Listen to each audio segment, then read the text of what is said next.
Dear friend, Let's discover more of who we are together. love, Haley and Amanda. Hello, dear friends. Hi, dear friends. Welcome back to another week of the Dear Friend podcast. And today we have nothing short but a great interview. Nothing short of? Yeah. I thought you were making a reference to his height. I wasn't, but that is funny because he's really tall. He's 6'4". Let's see if we can describe him enough that people will guess. Okay. He's 6'4". He's an not- artist. He's an artist. He's not Maris. He is married. 2 children. Local. No, he's not married to children. He's married with 2 children. He lives in Oak Cliff, Texas. He is His art is, do you consider it abstract? Okay. kind of abstract expressionism-ish. Yep. I hope that he approves of all these words. He is nice. He's very nice. He's He's thoughtful. He gets vulnerable. He does. He really went there with Have us. you guessed? We're going to give you three, two, one. Kyle Steed. Oh. And I was like, and I bet you already knew that because it's in the title. oh. Okay. Well, this is dumb. Segment. Guess something we told you. It's kind of like the game Trouble. What's the point except you don't lose the dice? We think Trouble should be named No Risk. Because it's just no risk to play. You can't lose the dice or anything. Yeah, and it's like Nothing happens. It's like Why'd Gilmore they make Girls. Trouble? Who created Trouble? And who's playing Trouble? Me. Really? We used to when we were kids, remember? I did not. And we thought that it was cool, or I thought it was cool to push the bubble, the Trouble bubble. Yeah, but I feel like it's one of those games where I went to someone's house, they had it, we pushed the bubble. Oh, totally. and I didn't own it. I wouldn't own Trouble. Who'd own Trouble? Who'd own Trouble? So this interview, I don't know how we got on Trouble. It's not trouble. It's the opposite of trouble. It's good news. It's not trouble. I think it was us trying to make our listeners guess something that we already told them. Oh, it was a bad game, like trouble. Yeah. Okay, so listen, Kyle Steed is an incredible artist, like we said, in the game that didn't matter. He is a local Oak Cliff, Texas artist. But his work is everywhere. And it's incredible. And we highly, highly suggest you go follow his social media account because, number one, it's beautiful and he really showcases his work well. But also, he has a very unique style that as soon as you see it, you're like, that's Kyle Steed. Yeah, which is actually one of the hardest things to do as an artist is be that recognizable.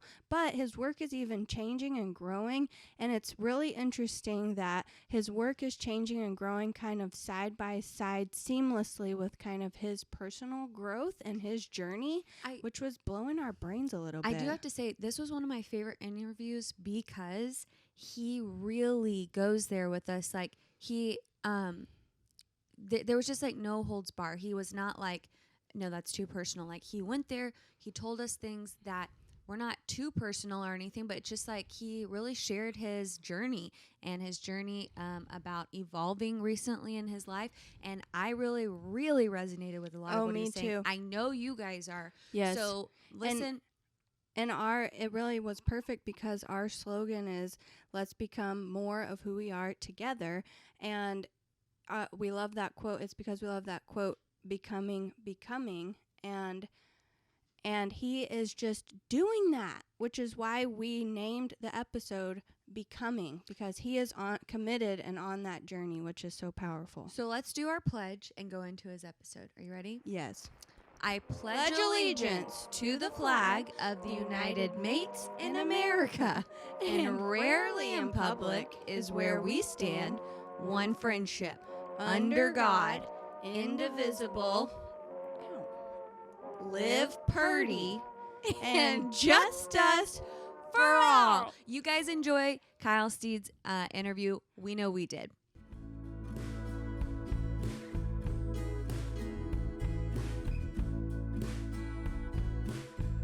So Kyle. Hi. Can you tell us a little bit about your background and where you're from? sure can. Buckle up. We're so buckled. You know, in the office when Pam tells Michael he's got a call, and before she patches him through, she gives him like a test round. Yes. And then she's like, okay, now here's Jan. Yes, because she like waits for him to say his stupid intro, and then she's like, "Oh, Michael, it's still me. Now understand." Yeah, exactly. And then That's he's what normal. Yes, that's what this made me think of. Except it's not normal. I'm not normal. You're doing great. You're seeming normal. Perfect. Great. Amazing. My background, raised in. So I was born in Savannah. Let's start there. A little baby. Yeah. Baby Kyle. Just give us a brief version. You know, like what briefs you wore. Yes. In a nutshell. You know, because briefs are like A nutshell. Yeah. Just had to put that in there. Comic books. Probably Mickey Mouse was on my little undies when I was a boy. That's. I have one memory. Isn't it funny? Memories mostly now are like lived through photographs. Yes. You know, so there's like this memory of me as a little boy playing Light Bright. Do you remember Light Brights? Yes. And I had like this blue Mickey Mouse like themed wallpaper on my walls. It was badass. I was like, what else could I want?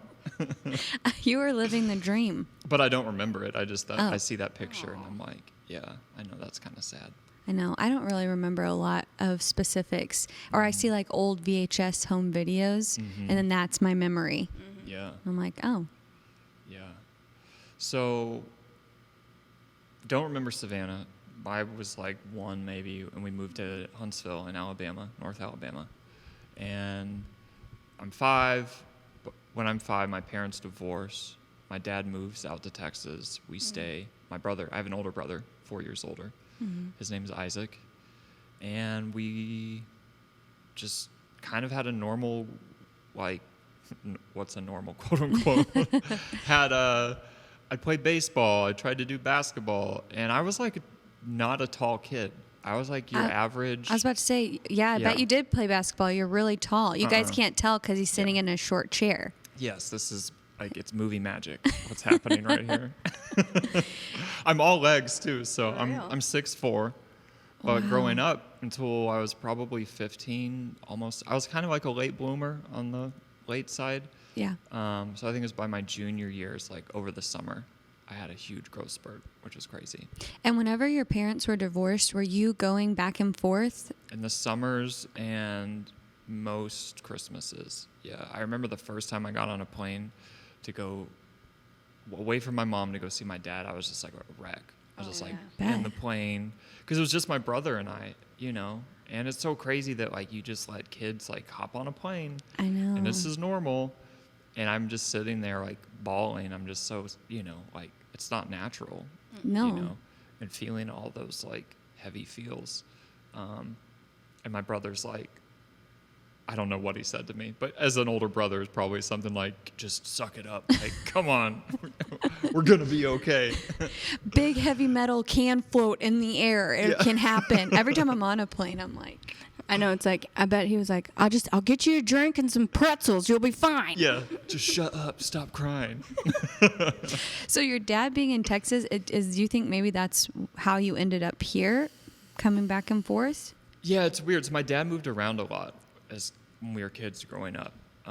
So I really appreciate, like, I kind of had more of a stable place. At least we lived in one spot for the most part. Yeah, by the time I moved to my dad when I was 14, he was living in Nashville at the time. So that's where I went into high school, finished high school there, where I got into doing graphic design. So, like, the dream inside of me from an early age was I wanted to be an architect. I wanted to get out of the South. I wanted to go to New York. Like, those were my dreams and aspirations. So as a young, let's just back up for a sec. Young little Kyle running around, not tall.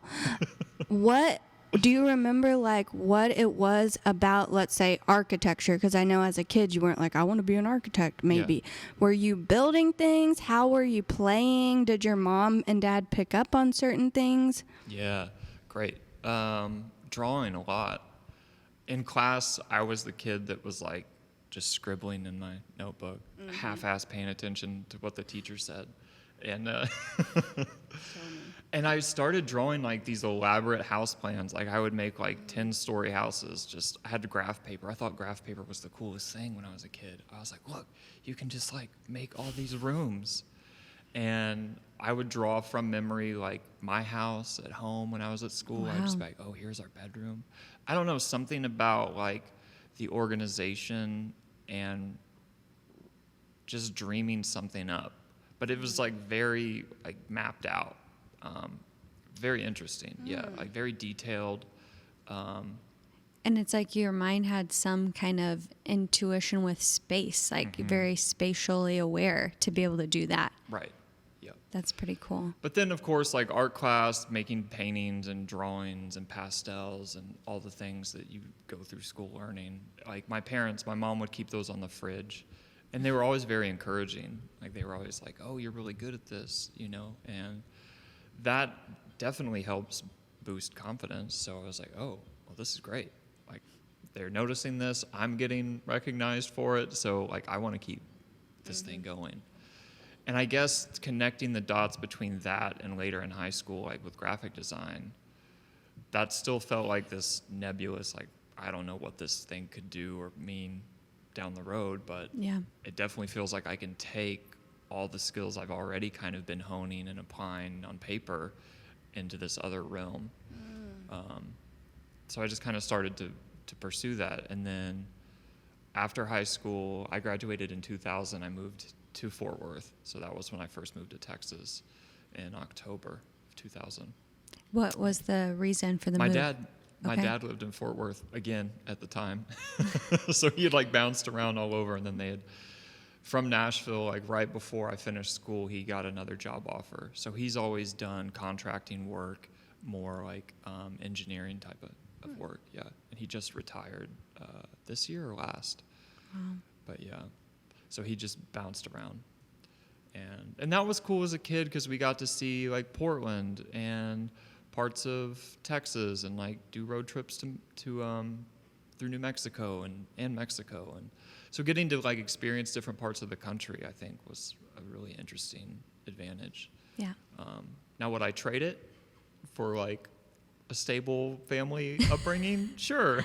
No, you wouldn't, would you? Yeah. He goes, yeah. Yeah. But I mean, that's the beauty of life, is like things are what they are. Yeah. And so we get to choose how we respond to them, and how do we process that, and how do we really like sit with it and feel it. And I think that's coming closer to current times in the last few years, 4 or 5 years of therapy, of like really, oh shit, like a lot of this stuff wasn't normal. You know, a lot of the things that I just accepted as like, this is just the way it is. Yeah. Actually, there's been, that's not the case. And so to really like feel that way and grieve a lot of part of that, a big part of that, has been really helpful. Yeah. And it's helped in my marriage. It's helped in other relationships too. But yeah, and I think it's just so sad as a man, but as boys growing up, like I was never offered, let's go to family therapy. Like, do you need to talk to someone? Yeah. Or, you know, it's just not very, and maybe I hope that's changing. I hope so too. And I know as we're raising our daughters to be more like having a higher emotional IQ and to talk about feelings, like, it's still hard for me to point at that and really like clearly identify what it is. So I still feel like that's a work in progress for me. Yeah. I feel like it's an actual skill to be able to identify your emotions in the moment and like and identify where you're feeling them, because we even all of us, we just shove them down so much. Yeah. So you started going to therapy at what age? Oh my God, 30. When did we have our 10-year? When I was 35. Yeah, I think that's right. 35. 34, 35. Yeah. Yeah, and it took me like 6 months to really commit. It was just like, I'm going to go, babe. I'll go. Yeah. I'm telling my wife, like, she's like, if you don't go, we're going to have much bigger problems. And so I was like, okay, that's what I needed to hear. Yeah. Yeah, because I would be like the week or a day or two ahead. I'd be like, hey, do you have room? And my therapist, he's like, no, like I see people like on routine, like I have standing appointments. Yeah. Just thinking like, oh, I can just get in, like it's no big deal. Right. So finally like having to like own that I'm just like dragging my ass on it and not committing to it. And then once I started like routinely going and showing up and doing that work. Yeah. Because that's what it takes, like to be committed to something. Yeah. I'm curious if this, which I know we were like talking about you moving here to Fort Worth, but we can get back to that. But you starting to do this deep dive on yourself emotionally and your past and stuff like that and how it's affecting your relationships. Have you seen any of that like affect your artwork? I know that it's affected you personally and your personal growth and your relationships, but I'm curious to know if it has caused any shift in your work, and it's totally fine if it hasn't. I think it has. Yeah. I mean, I don't see how it couldn't. Yeah. If we're truly, and I think as artists, we really have a special opportunity to take what we're feeling, what we're processing on the inside, and that we use that as fuel. Like that's fire to really let that come out in an outward, expressive, visual way, or as a musician in an in whatever way that you're expressing that. But for me, there's this theme of openness, of being more open, more receiving, more accepting. The other part of my upbringing, which I'm very thankful for, and in large part due to my grandparents on my mom's side, was this very strong religious upbringing. Yeah. And being raised in the church, in a Baptist church, everything is very black and white, very heaven or hell, very, are you saved or not saved? And so the world becomes very small, and I felt into my late 20s, even coming into my early 30s, that like there is this ultimate form of truth. It comes from one source, and anyone else that doesn't have this form that looks the way that I know it to look, it just feels bad. It's like you start to feel bad for people, and not like in a sympathetic, compassionate way. Yeah. It's almost like a judgy, I'm going to look it's down on you. very elitist. Yes. Yeah. It's fuck that. Fuck the elitism. Yes. Yeah. But that's what I was so like bound up in for so long. And I think it spoke to my work in those days too, it was very controlled. It was and it served design very well, because designing is you have to be, you don't have to be, but I think designing is solving problems, more than art is asking questions. Right. And until you're really comfortable, I was never comfortable about being curious or asking questions. And that's one thing therapy opened me up to, was like, oh, I'm actually not really that curious about a lot of things. Yeah. Like I just kind of push things down and ignore them. I have a question for you. Okay. We're going off on a space I didn't expect, but because I really appreciate you being like so open and vulnerable about your upbringing. Oh, yes. Yeah, doing great.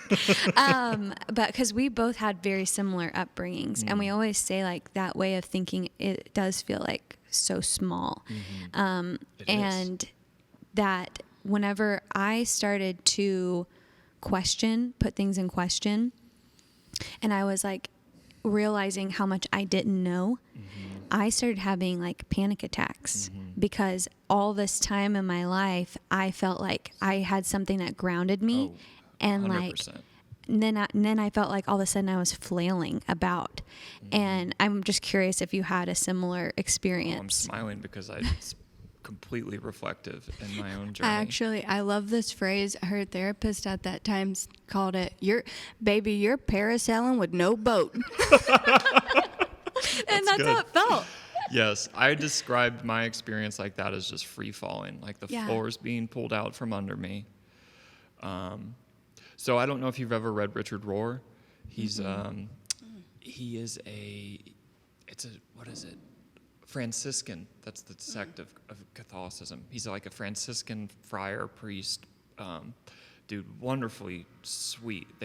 His base is out in Albuquerque, New Mexico. And I've had the wonderful opportunity to meet him and then work with their organization. It's the CAC, Center for Action and Contemplation, that he founded back in like the 70s or something. He was vastly ahead of his time. But he loves like the mysticism part of Christianity. But when I started reading his work is when all of this started like culminating together, swirling around inside of me, this big, like, it was bleeding up to something, which was just this like, whoa, truth is just true. Doesn't matter where it comes from. Yeah. Whether you're talking about Buddha or you're talking about Christ or you're talking about anything else. And I was so afraid of that growing up. Like, I was so afraid to be outside of being right. Yeah. That everything inside the church told me, like, this is how you become right. Yeah. Like, get right with God. Like, all these words that are just tools to enslave people. Fear. Keep people trapped in fear. And it's just so painful. But there's so many different things I want to say.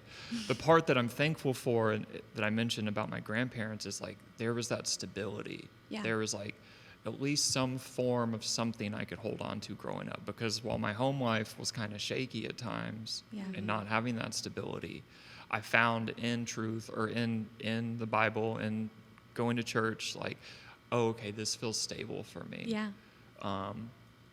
And so I'm happy that it's happened at a later stage in my life, in my 30s, where, okay, now I have my own family, and I have a spouse, and I have my therapist, and I have friends who are kind of in similar phases of life to, like, walk this stuff out with, Yeah. But it very much felt, I read Richard Rohr's book, I think it was called Everything Belongs, and basically it just blew apart the black and white thinking that I had been holding on to for so long. And then once that opened up in my chest and my mind, everything just was like, okay, I don't know what I believe anymore. Yeah. And I believe in love. Yeah. Like, I believe that there is truth, but I don't believe that comes from one specific, it doesn't look like one specific way. Yeah. Yeah. When we walked into your studio, we saw a quote by the author of The Alchemist, which I do not know how to pronounce his name, but I'm going to say Paulo Coelho. That's great. And what you're saying, we couldn't believe that we hadn't. Hold on. Hello. Okay. That we hadn't read that. I think we may have read it when we were young. Yeah, and so we just reread it, and oh God, yes, it's and beautiful. talking about, it's like so on point with what you're saying, like the soul of the world and how everything has a soul and it's all connected and we all have our part, and like there's this plan that's intertwined that you can't really understand, but we're a part of it. Yes. And it's such a more open, broad understanding of truth and connection and love and our part in this big confusing thing that we can't understand. That's right. Yeah. Yeah, and our finite understanding, like our limited capacity, right? Yeah.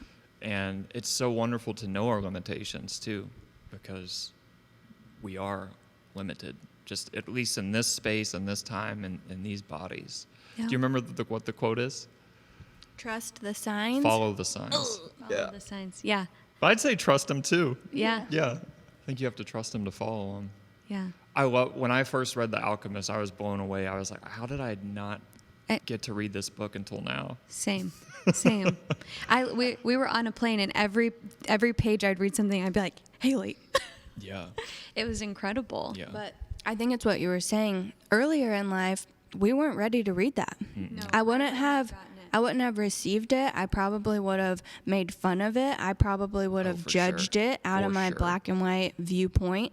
And it's not that I feel, more sure of anything, but I feel so much more grounded and peaceful in this realm of belief now. And I did want to ask if you, when all of this was happening and you read Richard Rohr, if that's when because you said that blew apart my black and white thinking, and I thought you were going to say my black and white artwork. Is that when you added color though? It kind of all happened at the same point in time. Yeah. Wow. Yeah. Because the thing that was keeping me back was fear, because I was like, oh, I don't know, like overthinking and fear about what color, how do I start, where do I, all this just like bullshit. Then it's just, that doesn't even matter. What's more important is like, if I just try this, and then I can trust the process. And that's what it's taught me, is like, just trust the process. Yeah. Just trust showing up. It's just the same thing that I'm experiencing here today. Like when y'all came in, I'm just like, I'm feeling my feelings. I'm feeling frustrated. I'm feeling like this isn't. It's so hard to like have a vision and then just like keep wrestling with it until you think you've like maybe starting to see some reflection of what you see on the inside. Yeah. But that really, that really started to blow apart not just the thinking, but like what was coming out. How was I expressing? So I have a question about your art. Yes. Is it to you like a world you're creating that you're like letting people step into whenever you're coming up with this, or what is kind of the thought process about putting a piece together? Because I kind of feel like when I look at your art, it does feel like another world you're stepping into. I love that. Yeah. Well, thank you for sharing that. I think about it, and you said spaciousness before, and that's kind of what I think the theme that I'm dealing with more than anything else. I'll share this on here. So I had a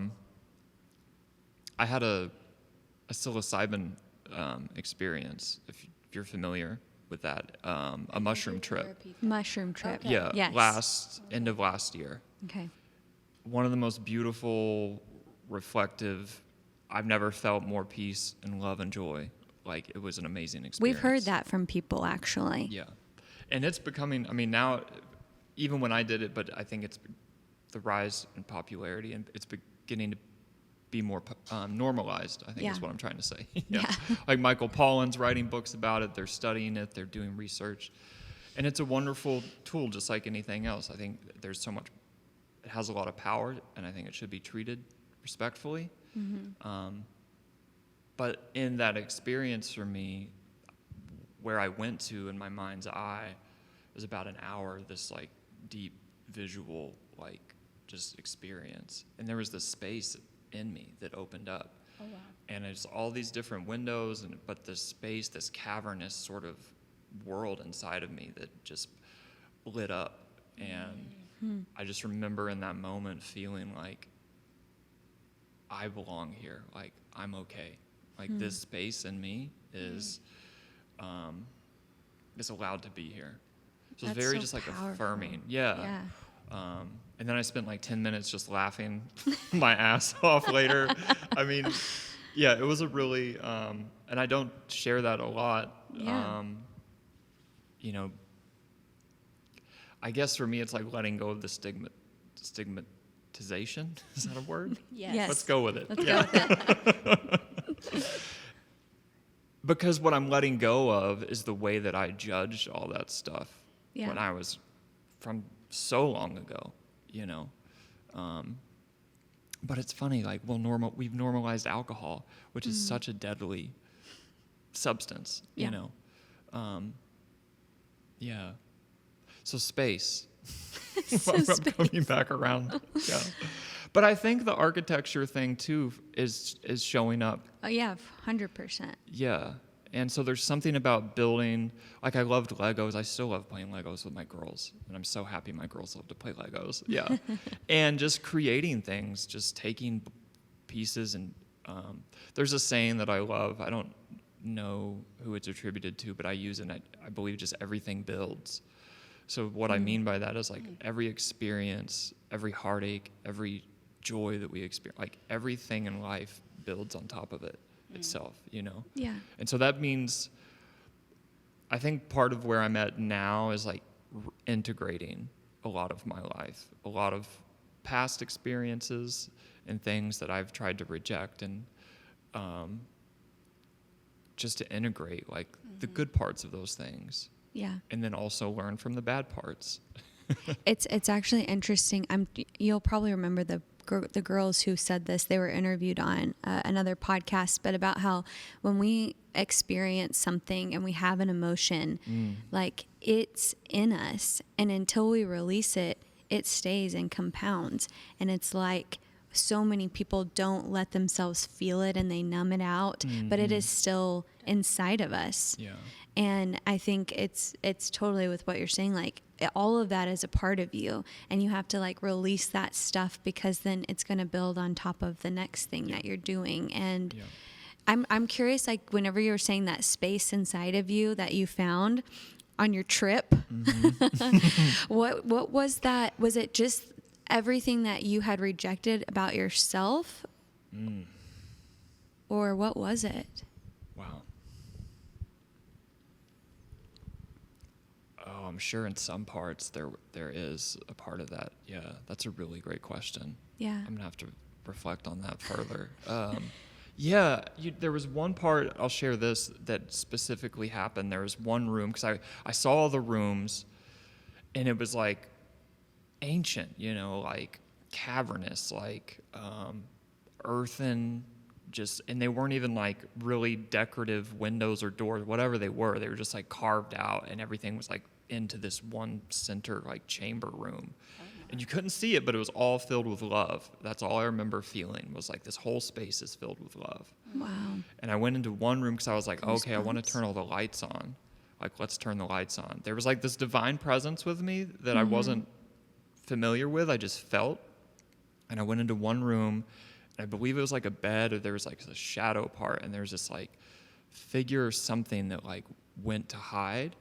And I just remember saying like, you're okay. Like, it's okay to be here. Like, you can come out. Like, you don't have to hide, essentially, you know?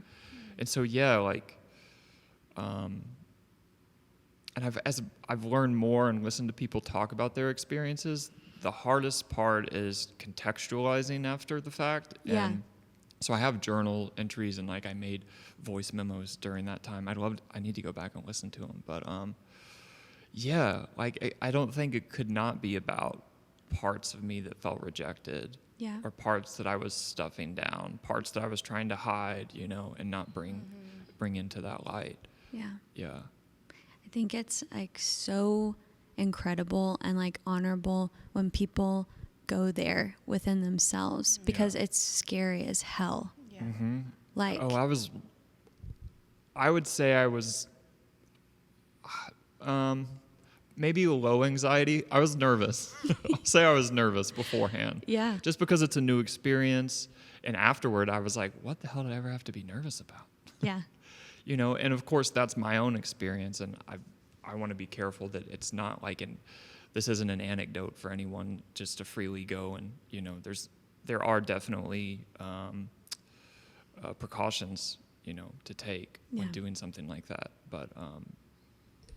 But also, just what I was taking from what she was saying, it's also so honorable that not just the trip, but like that then you took the long trip and With their therapist. yeah, and that you've continued to explore, because that's scary as hell. Yeah. Like, I see. Yeah. Why are you and I'm in therapy too. Like, I'm a huge fan.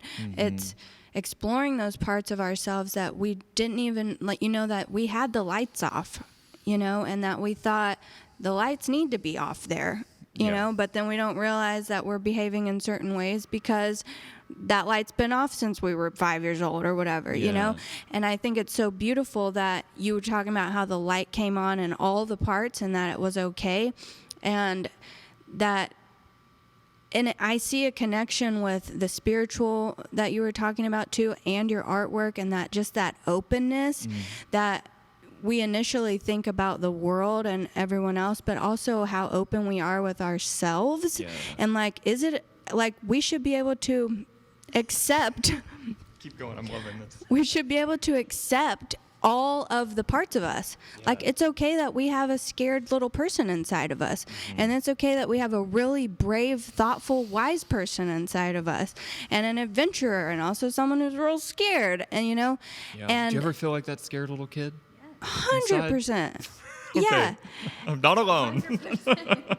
I mean, and another thing, how you were saying at the beginning, like leaving that self-critic, not leaving that self-critic, but befriending it. And it's like that little scared child inside of all of us. We don't need to tell her or him to get out. Yeah. You know, it's like, hey, you're okay with me. That's you right. know, That's it.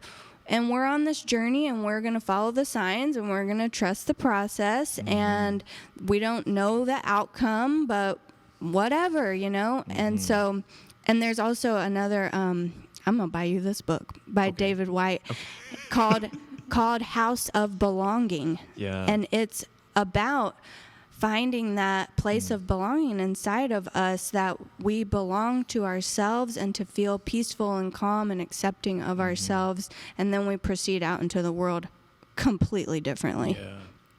That's so true. I have a question then. As a parent, like as a father, because we had a guest, Olivia, on our podcast, and she said parenting is like parenting yourself outside of yourself. And do you feel like yes. it's something that So true. that you going inside of you, that's something that has helped you be a better parent? Help me. I mean, yeah, and I think it's all about how you frame it, how you look at it. Like, are you just looking to pass the time and like, okay, let's just get through this and the kids go to bed and then whatever. But it's like, and some days are like that. I'm not going to pretend like they're not, because some days it's just like, I've got no energy.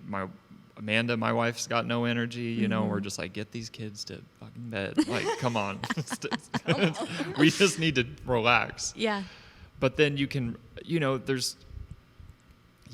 like a friend of mine once told me that how old your kids are is how old you are at parenting. So like I've got a 7 and a 5-year-old. So I feel like sometimes like I'm a 5-year-old trying to parent a 5-year-old, but I see so much of me in my 5-year-old that it's scary. Yeah. And then I'm like trying to relate to her, and I'm like, look, I hear you. I know that's hard and that's scary. There's a wonderful book called Body Keeps the Score, if you've ever heard of this book. No. Body Keeps the Score. Wonderful, yeah. Okay. And it talks about like past trauma and stuff, but the way that we store those things and the way that our body remembers before our even brain will connect it to a memory. Yeah, early, like with little babies, when they were little, I would get triggered a lot, just feeling really helpless. Yeah. You know, and as being a man, when I first became a father with Savannah, that day my wife was laboring, was like, I felt emotions intensely. I didn't feel them in my body, like she's physically giving birth, but I felt like emotionally like spent. I'm like, Yeah. I don't know what to do. Like I just have to be here. Yeah. You know? Yeah. I think parenting for sure feels like a self-reflection. Yeah. And then one of the things my therapist says that's so wonderful is like, it's all about the repair process. Mm-hmm. And it's all about how do you go back to them when you screw up. And we screw up like 10 times a day or more. Yeah. You know, I'm sorry I raised my voice at you. Yeah. I'm sorry that X, Y, Z, you know, Yeah. and that's hard. I don't do it well Yeah. every day. But it's important, and that does help as not just to be a better parent, but as a human. Yeah, because it's kind of something I think people forget about. We don't have children, obviously, so we're going to go with what you say on this. But it just seems like a lot of people forget that their children are also people. Yeah. And that people aren't perfect. And so they're learning, watching us, about how we repair mistakes, because they will make mistakes and they will raise their voice sometimes and they will be angry. Sure will.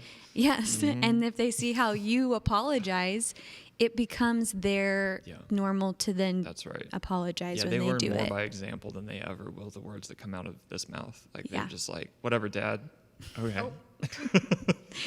It's like one ear out the other. Exactly. But if you show them and that's so hard to keep in like the forefront of the mind when you're in the middle of it. But Yeah. yes. Yeah. I And can I'm still imagine. thinking like my wife is amazing. She's a therapist, and I feel like she's like 2 steps ahead of me on all this stuff always. Yeah. But it makes parenting like that much richer, because at least I know I have someone on my side where we may not always see eye to eye on things, but then the ways that we can come back together and talk that through, and wanting to be on the same page more than anything, and especially when it comes to how are we raising our girls, you know. How did you meet your wife? MySpace. Really? myspace.com. Whoa. Was she one of your top friends? She liked No. your song on your page? Yeah. This was 2005. Oh my goodness. Yeah. Really, MySpace? Oh, for real? This is a real story. I need to hear it. How did this? Well, did you know I was in the Air Force? Should No, we start we there? didn't get there. Okay. No. I was 21, living at home with my dad, and just really kind of just didn't have that like drive, you know. I tried this community college thing for like a year, but just wasn't feeling it, and I was like, okay. I did have a design internship one summer, and that was cool. I loved it, got a great experience, but I just was like I didn't know, like, where do I want to move in this world? Like, Yeah. what's my next step? I just couldn't see it. And so really my dad just was like, threw out 2 options: go get a full-time job, stop wasting your time, and my brother was in the Air Force at the time, go talk to a recruiter, see what they're about, see if there's something that might interest you. Because it was never like on my path. Right. If I had any sort of life path, the military would have been like way over here, like completely off page. Yeah. And so I was like, what the fuck? I was like, I don't want to do this. Like, this is a terrible idea. So to appease my dad, go into the recruiter's office, and they're just like snake oil salesmen. I mean, they just will tell you everything you want to hear, all the ways you can go to school, blah, blah, blah, travel the world. So I just kind of like went through the motions of it, and I end up downtown here in Dallas. It's called MEPS, which is their military entrance processing station. Wow. Yeah, they love acronyms. It's ridiculous. Everything.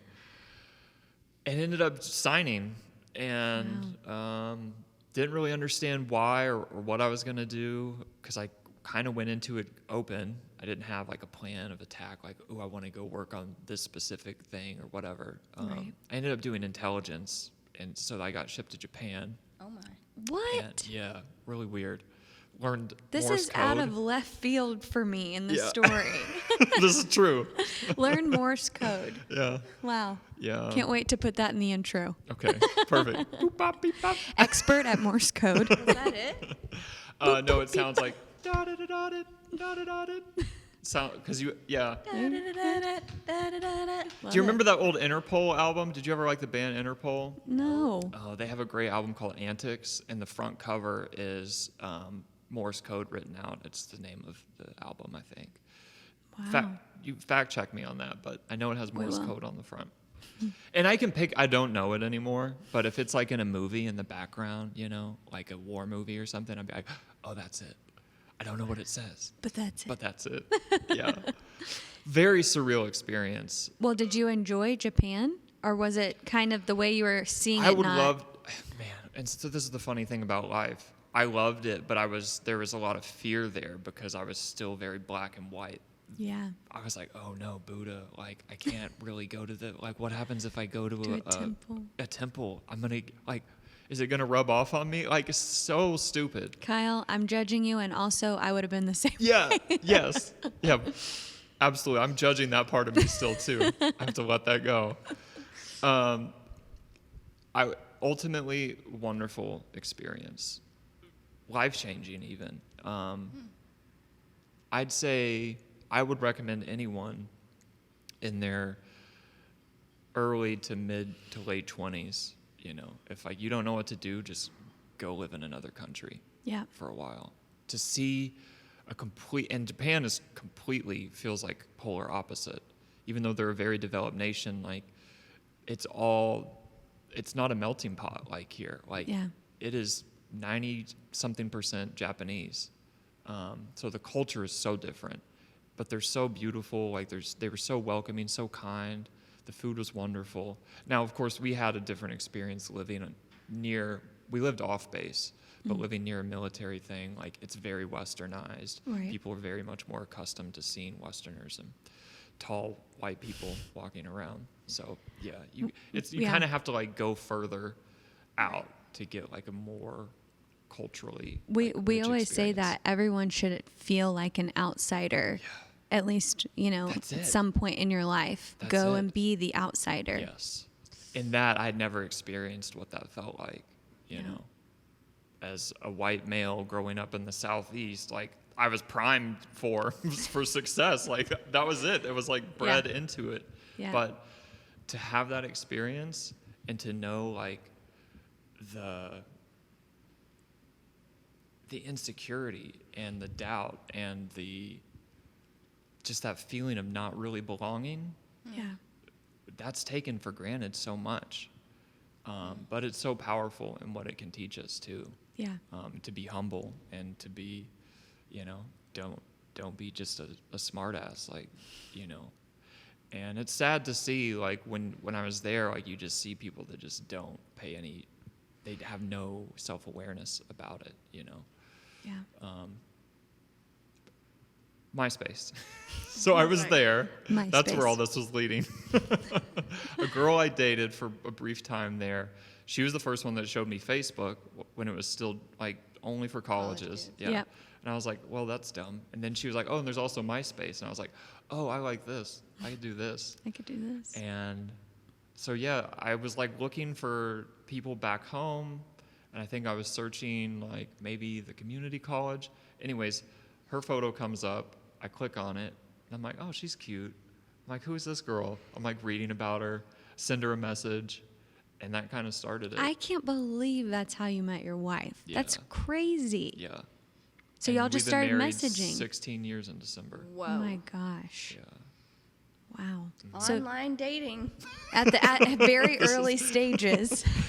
This is an advertisement for MySpace dating. Yeah. I don't even know if you can get on that website can't, anymore.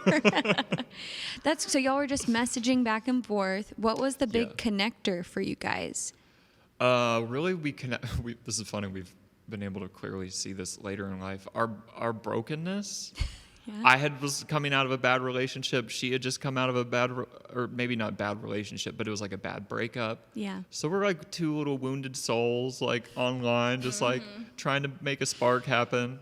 That's And I don't even think sweet. that was our intention really initially, Yeah. but the more that we got talking and what ended up like we had like 2 mutual friends in common from back home, which was wild. That is crazy. Had gone to the same church for a brief period of time, but our paths had just never crossed. Yeah. That's very interesting. And So we dated 10 months, long distance. This is the Whoa. crazy part. Ready? I fly home on December 9th. First time we've ever met in person. Now, like, we'd seen pictures. We did a little video. Like, it was really rough in those days. It wasn't what it is today. yeah. Video chats, phone calls, talked on the phone a lot. But I saw her the first time at the airport on December 9th, and we got married on the 14th, 5 days later. Are you kidding? Did y'all know that you were gonna get married, or you? Yeah, that was the plan. Oh. Oh my god. Yeah, we had kind of already like done like a long distance proposal, if that's a thing. Yeah. Wow. We It were- is now. We were just like in that season of life, I was so convinced that this was God's plan. That this was Yeah. like, this was all that language wrapped up around this, Yeah. And not that like makes it any less Right. amazing or important or impactful, but like that was the framework that really I think both of us almost kind of held on to. Yeah. Because then a month later, this is how crazy she is. She gets on a plane with me and leaves her whole life and moves back to Japan with me. Oh my And so we live in gosh. Japan together for like a year and a half. For your first year of marriage. Yeah. Wow. Yeah, I know. Well, but I will say that does sound crazy, but you probably talked so much in that 10 months, and without like the physical distractions, like you probably knew each other very well by the time you got married. Yeah, so we knew each other in that sense, like on that level, and then like being together like in the physical same space and time, and having that time together, that space, the first year of marriage is wonderful. You know, where it was just us, like we didn't have the pressures of like going to see friends or hang out with family or whatever. So yeah, it kind of helped like that we had the first 10 months without seeing each other, and then okay, now we can like settle into our new relationship, just us. That's pretty cool, actually. Yeah. So I mean, like we got to go to Sydney on a honeymoon. Like who gets to go to Sydney? Like that's crazy. It's crazy. And traveling, the only thing we regret is not seeing more of Japan together, traveling a bit more. But we were like on the northern end of the main island, and so we got a lot of snow during the winter, which was really pretty. Yeah. Yeah. Wow.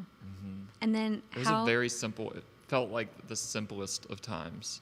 Yeah, I can imagine. Reminiscing about it, it's like, oh yeah, that sounds nice. Life was so simple. Because then when did you have your first kid? How many? Oh yeah, not till almost, it was like right after 8 years of marriage. Oh, Okay. cool. Yeah, we did a big 7-year trip to California for like a week, and we kind of knew it going into it, like this is going to be our last trip, just us. And then that was in December, so by the next November, Savannah was born. Wow. Yeah. That's a substantial amount of time to establish your marriage. We always said 5. 5 years came, and then we were like, not yet. Yeah. 6 years, not yet. 7 years, okay, maybe now. Yeah. Sweet. I have an off-topic question for you. Okay. I heard through the grapevine, and I've always wanted to know this, that you did some sort of I don't know where this is going. first, or not first, but one of the first posts or something on Instagram, No. That And- is a myth. or that you were like early on Instagram, and I heard someone told me this. I'm not kidding. Yeah, I mean, ish. For me personally, like I knew people that were like 2 years ahead of me, but I think because at the time, when was it, like 2010 or 11 that I probably first signed up? Yeah, because 2020 was my 10th anniversary, so it had to be 2010. That's early because I didn't get on until 2011, Yeah. like towards the end of it. Yeah. And it felt new then. Yeah, it felt brand new. So do you want to hear this story Yeah. about the rise in numbers that totally are meaningless? Yes, I do. There was a girl in Austin that I knew. I can't even remember how I met this girl. Anyways, that doesn't matter. I started taking pictures of this is so silly. My clothes, I would like fold them and I would arrange them. You know, like you see it all the time now. People take these like top down. There's Yep. a special name Yep. for it that I always forget. I love them. Yeah. So I was doing that in 2010, and this girl like reposted one of them or shared them, and at the time she had like 70,000 followers, which is crazy. That was like, whoa. Yeah, totally. And so then that was the kicker. That was the, as Malcolm Gladwell would say, the tipping point. And I didn't know that it was happening at the time, but I saw, and since when that happened, like every week I was getting like 2,000 new followers, 4,000 new followers. And then simultaneously, Instagram at the time had suggested users. So anytime someone new signed up got the app, they would be like, here's people you should follow. And most time I think people just hit like select all. So that really took my numbers through the roof. And I think I maxed out like 180, 190 at one point. And then it's just been a steady nosedive down. Like, how has social media affected your career, if at all? Oh, Has it? huge, yeah. Well, the first big effect it had on me was my ego and thinking how important I was and how Yeah. like much of a big deal I must be because look at all this attention. early on. But that's probably good. I mean, it's a boost of confidence, right? Yes, but then it also got weird too. Like we would go out to eat, and it's just my wife and I, and then you have people walking up to you, and they're like, "Oh my God," blah blah blah, or you just see people, and it's hard not to be flattered by it, and at the same time, it's a little embarrassing, and it's a little motherfucker. It's a little. I love it. For those that don't know, this studio has weird motion. It's lights becoming a shtick in the episode. I love it. It's good. Third time's a charm. Editing that out. I'm not taking it out. And then once the shit hit the fan, and it kind of happened, maybe 4 years ago or so, it kind of felt like the wave started to fully crest and started crashing. And I got to do amazing jobs with Mercedes and with Lincoln, and got to travel. I went to Israel, do all these amazing things just because of Instagram. Oh just my because I was taking gosh. pictures on a phone. Ridiculous, right? Wow. Yeah. And amazing opportunities, like so thankful. And then there was a moment where everything flipped. Like marketing all changed around it. People, I think because of the rise of it, people started getting smarter. Their budgets maybe started getting smaller. Yeah.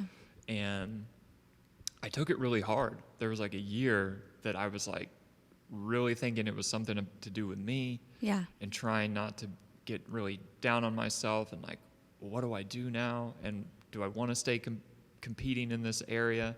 Yeah. And that's why I kind of just decided to like, well, fuck it. Like, it's exhausting. Yeah, it Like, is. to be an influencer, quote unquote, and to Yeah. try that and keep up with that life, like that is exhausting. Yeah. Because it takes all your time. Yes. And I think too, right around the time of having kids and being a new parent, I'm like, yeah, like that's not really what I want to give my time to. Yeah.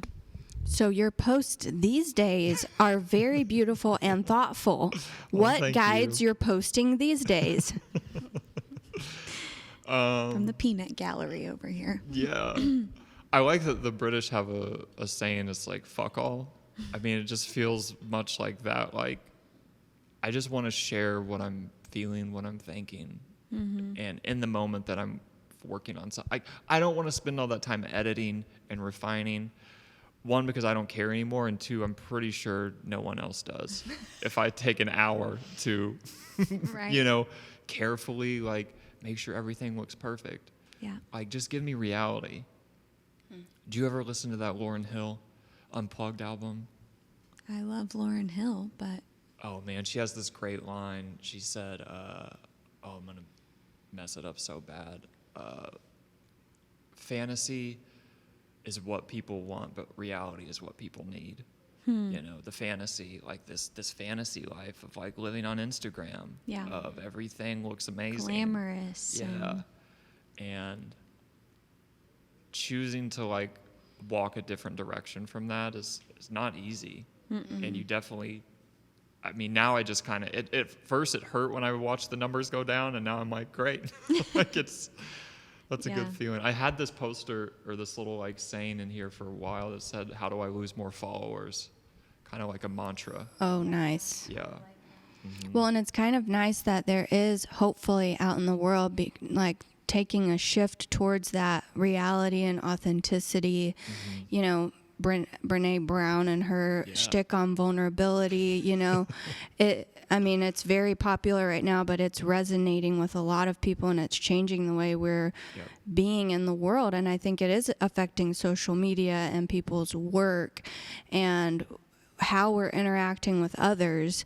And our little slogan for the podcast is let's become more of who we are together. So it's like not trying to be someone else, not trying to grow into a different person, but trying that's so to hard. together figure out the deepest, most authentic parts of ourselves and just honoring that, and then helping each other. Yeah, I got goosebumps you talking about that. You know why? Because as like a recovering people pleaser, Oh my God. so much of Yes. me had been wrapped up in other people's perceptions of me and wanting to be all these different people for so many different, and it's impossible. You can't do that. Or if you can, you're just going to like run yourself into the ground. You're just going to be exhausted all the time. And so, yeah, I think part of this path of recovery is like therapy, the mushroom trip, like all these different ways of meditation, of yoga, is to like, can we be okay here? Can we love this first? Mm-hmm. That's where everything has done this complete 180, where early, for so many years growing up, it was all about externally looking okay. Everything outwardly, holding all that together. But if this isn't right, like none of that matters. And until we can love and find peace and contentment inside, like we're not going to be able to have that for anyone, including ourselves first, but anyone else in our sphere, our surrounding. That's what I'm convinced of. Like, yeah.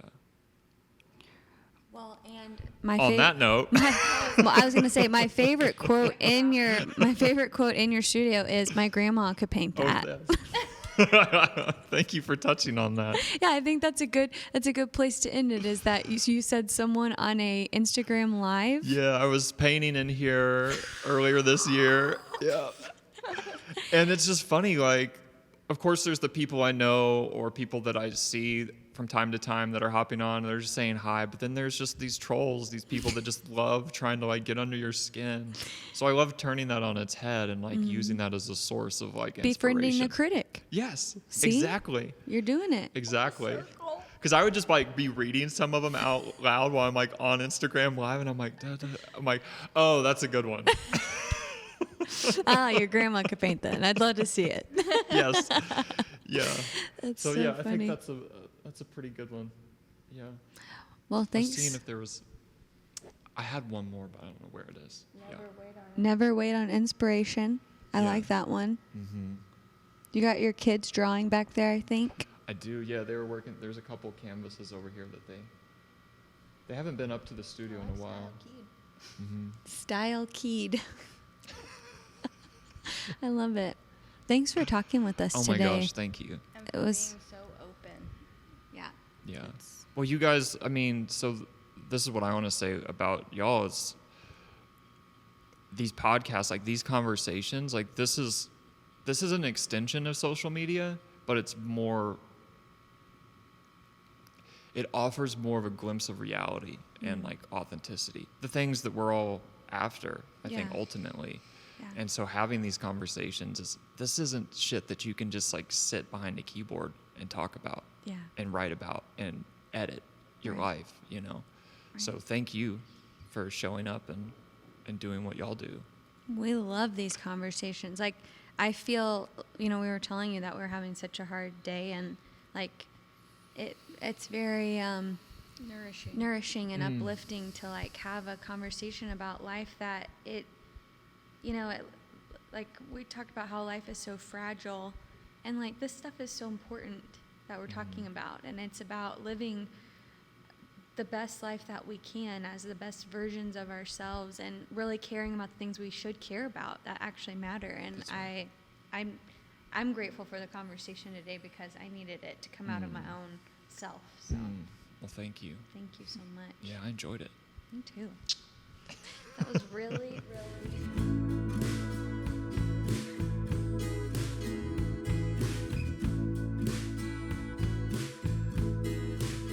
Okay, I will say that you and I were having a pretty rough emotional morning before this interview. Yes, we almost canceled the interview. We almost canceled the interview, and I have to say that after leaving it, I really felt kind of realigned, like got some perspective. It really like sent me off on the rest of my day, like on a good trajectory. And that is what we were talking about with like that young Pueblo. I know. I was just looking poem. to see if you had the book nearby because we I do forgot have to it. read it again, and I just love it because it's what we're about, you guys. And the truth is that even on your hardest days, this has been one of the hardest weeks for us, and talking and having a real conversation with someone and them being vulnerable with you, it makes you realize that we're in this together, and it sends you out. I mean, it's not like everything was like fixed or changed or something. No, it just set us off. And there's so much encouragement and in how that. we interacted with others after that. So here's the poem. An honest and deep conversation with a good friend is sometimes the exact nourishment you need to regain clarity. Get back up, face the world, and resume your mission with a new and focused energy. And that is exactly what this conversation with Kyle did for us. We hope it did for you. Becoming more of who we are together is hard, but it is so important. And we hope these conversations bring insight to your life, help you maybe realize like you can go there too. And let us know what you thought about the episode. Go follow Kyle Steed on Instagram. We're going to be posting all of his information about how you can find him. And even he posts little videos and stuff about his conversations along his journey. And so it should be very insightful and encouraging. Okay, so you guys make sure you're following us at dearfriend.podcast on Instagram. And like and subscribe to our podcast on Apple Podcasts and review it. That's really helpful for us if you're enjoying it. Also, drop us a comment on YouTube because we do post the visual video, not just the audio there as well. So you guys have a great week. And until next week, Live party.